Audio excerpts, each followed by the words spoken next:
El Senyor dels Anells, la Germandat de l'Anell. Capítol 1. Una festa molt esperada. Quan el senyor Bilbo Saquet de Latzosac anuncià que aviat celebraria el seu 111è aniversari amb una festa d'especial magnificència, l'excitació a Hobbiters fou molt gran i tot foren enraonadisses. En Bilbo era molt ric i molt especial, i durant 60 anys d'ençà d'aquella curiosa desaparició seva i del seu inesperat retorn, havia estat el motiu d'admiració de la comarca.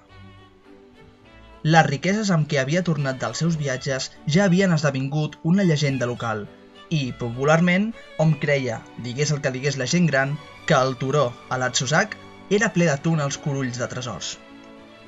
I per si aquest no fos prou motiu de fama, hom també es podia meravellar de la seva perllongada vigòria. El temps s'anava escolant, però no semblava afectar gaire el senyor Saquet. Als 90 estava pràcticament igual que als 50. Als 99 començaren a dir-li que es conservava prou bé, tot i que hauria estat més exacte de dir que no havia canviat. Hi havia qui bellugava el cap i pensava que tot allò era massa bo.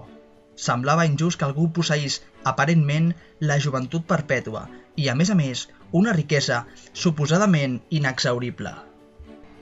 Algun dia caldrà pagar-ho tot això, deien. No és pas una cosa natural i durà alguna desgràcia. De moment, tanmateix, de desgràcia no se n'havia produït cap. I com que el senyor Saquet era generós amb els seus diners, la majoria de la gent estava disposada per donar-li les seves excentricitats i la seva bona sort.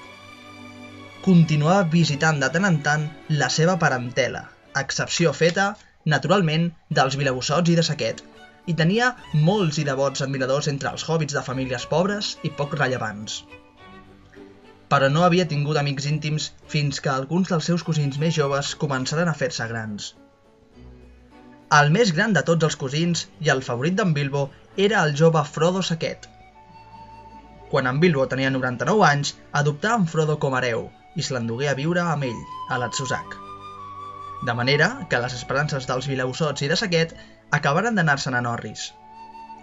En Bilbo i en Frodo, per un casual, complien anys el mateix dia, el 22 de setembre. «Més val que vinguis a viure aquí, Frodo, xicot», digué un dia en Bilbo. «Així podem celebrar les nostres festes d'aniversari plegats, amb tota comoditat».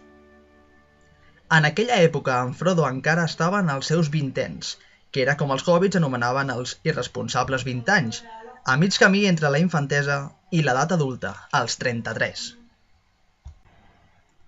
Van transcórrer 12 anys més.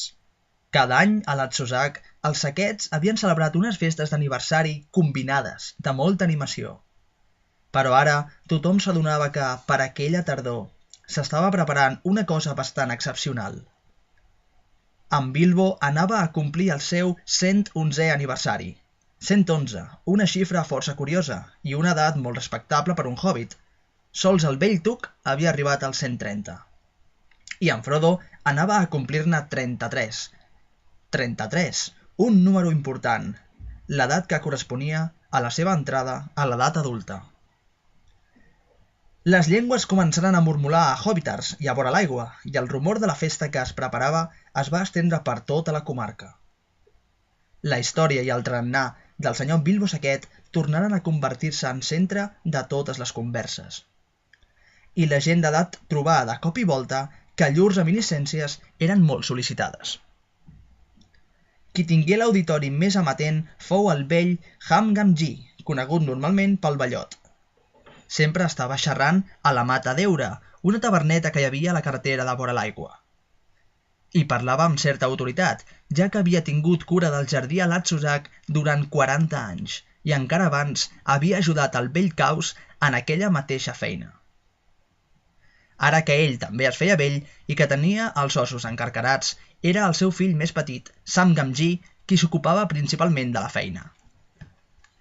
Pare i fill mantenien una relació molt amistosa amb en Bilbo i en Frodo. I vivien també al turó, al número 3 del passatge del Sac, a sota mateix de Latzosac.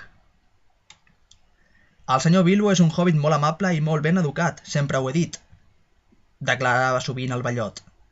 I era absolutament cert. En Bilbo sempre es mostrava molt cortès amb ell, l'anomenava mestre d'Amfast, i constantment li demanava parer sobre allò que calia plantar a l'hort. En qüestions d'arrels, especialment de patates, el Ballot era reconegut per tot el veïnat, inclòs ell mateix, com la principal autoritat. «I què me'n dieu d'aquell Frodo que viu amb ell?», preguntà el vell Rúrik de vora l'aigua. «És un saquet de nom, però, segons diuen, té més de la meitat de Brandiboc. I no acabo de treure'n l'entrellat de per què un saquet de hobbiters ha d'anar a buscar-se dona allà baix, a la boqueria, on la gent és tan rara».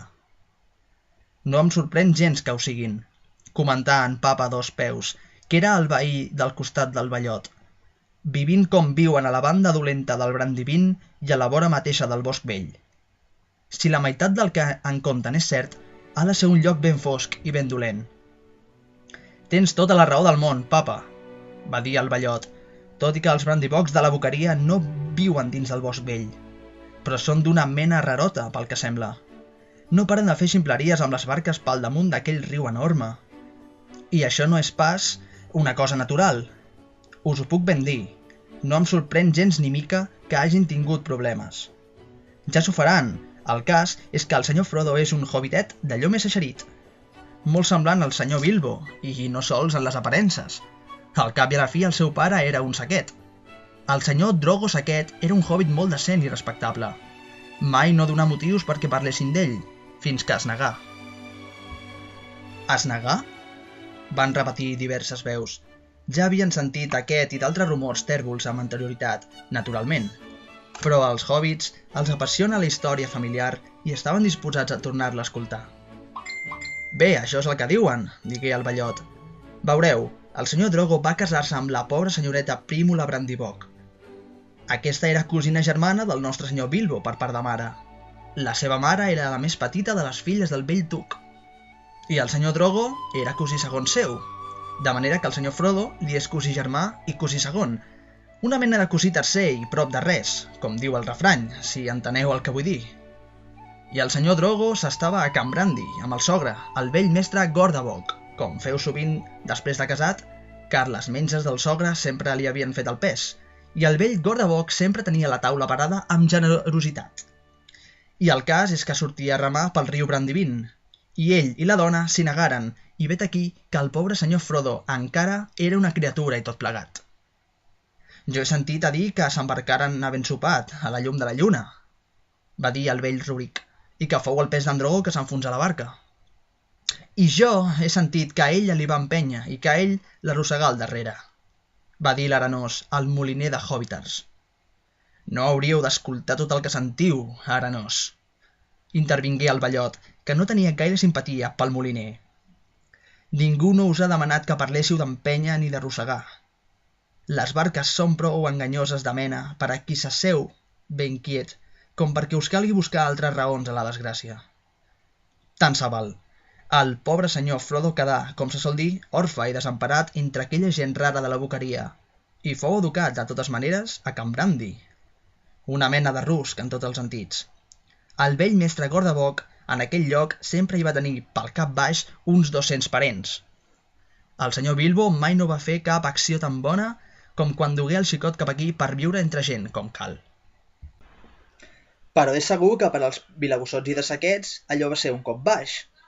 Pensaven que es podrien quedar amb l'Atzusac, perquè era quan ell se n'havia anat i tothom creia que havia mort. I vet aquí que l'altre tornà i els fum fora. I continua vivint anys i panys, sense que mai sembli envellir ni un sol dia, i que li duri. I llavors, de cop i volta, va i es treu un hereu de la màniga, i li encomana tots els papers que calen. El que és ara els vilagossots i de saquet ja es poden anar oblidant d'entrar algun dia a l'Atzusac, o això espero. Pel que he sentit a comptar, hi ha un bon raconet de diners amuntegat allà dins, comentà un foraster, un visitant del poble de Miquel Escarball, que havia anat al quartó oest per qüestions de negocis. Tota la part alta del vostre turó és plena de túnels atapeïts de cofres d'or i plata, i joiells, segons he sentit a dir. Doncs ja heu sentit més del que jo us podria dir, replicà el Ballot. Jo no en sé res, d'aquests joiells. El senyor Bilbo usa lliurement els seus diners, i no sembla que se li acabin. però mai no he sentit parlar de cap mena de túnel. Vaig veure el senyor Bilbo quan tornà, ara deu fer uns 60 anys, quan jo encara era un bailet. Feia poc que treballava d'aprenent a Cal Vell Caus, que era cosí de mon pare, però em va fer pujar a l'Atzusac per ajudar-lo, a evitar que la gentada trepitgés el jardí i es fiqués on no calia mentre feien la subhasta. I al vell mig de tot allò va aparèixer el senyor Bilbo. Turó amunt, amb un poni i algunes bosses enormes i un parell de cofres. El que hi duia devia ser, sens dubte, gairebé tot el tresor que va reunir en aquelles terres forasteres, on diuen que hi ha muntanyes d'or. Però no en duia tant com per poder omplir cap túnel. El meu bon Sam n'ha de saber alguna cosa de tot això. No fa més que entrar i sortir de l'Atzusac. Es torna boig per aquelles històries dels temps passats i escolta tots els contes del senyor Bilbo. El senyor Bilbo li ha ensenyat les seves lletres, sense cap mena de mala intenció, naturalment, i espero que això no li porti cap desgràcia. Jo li dic, elfs i dracs, per a tu i per mi més valdrien cols i patates.